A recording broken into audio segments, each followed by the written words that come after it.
So many species are at risk now.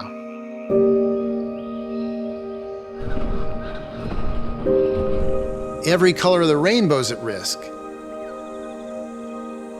This is a big deal and a big problem. The goal of my project is to try to get the public to care about extinction. The thing is, as I've been doing these portraits for the past 15 years or so, more than 11,000 animals, if they're really beautiful and striking in color, we notice. That's just human nature. We've seen the colors of animals literally get them saved from extinction. It gets people's attention. They stop, they look, and maybe they want to learn what they could do to try to save them. So this trip started out with a visit to the Lincoln Children's Zoo in Nebraska. Most of the animals that we're working with on this trip are born and raised in human care and just very tolerant of us.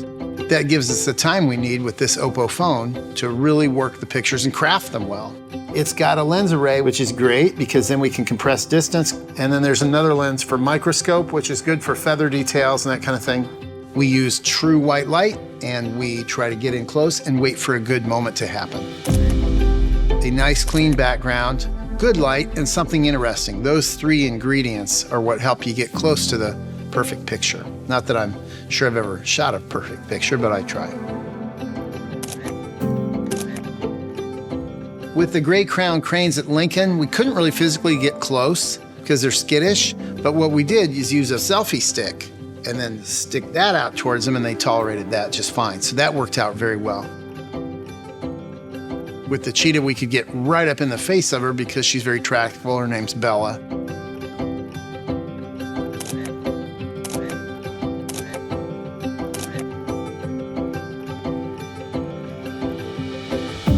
At the World Bird Sanctuary, we photographed a thick-billed parrot, which is a native to Mexico. And this one was named Arizona because they did range up into Arizona at one time. Thick-billed parrots have been on the verge of extinction for many years, and zoos have really helped to save them through captive breeding. That's the case with a lot of the animals we meet. With the blue frogs, they're very vivid and they make for great pictures, on black especially. We find that black really brings out the colors. Most cameras would want to open that up or brighten it because it sees too much black.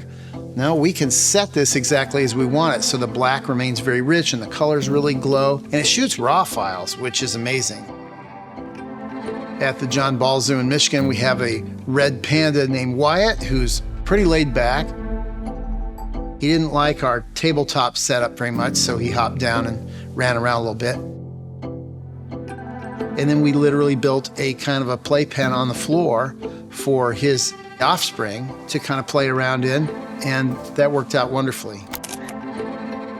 We just kind of adapt these different sets to whatever the animal would like.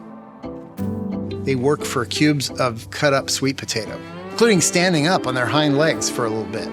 So that was wonderful. I've used a variety of cameras and lenses over the years, a variety of lighting, a variety of techniques, but the bottom line is always the same. Really, the animal pictures are a way of getting the public engaged in nature. So whether it's an animal in red or green or blue or any color in the rainbow, every species is a new opportunity for us to reach people to try to save the world. What could be better than that?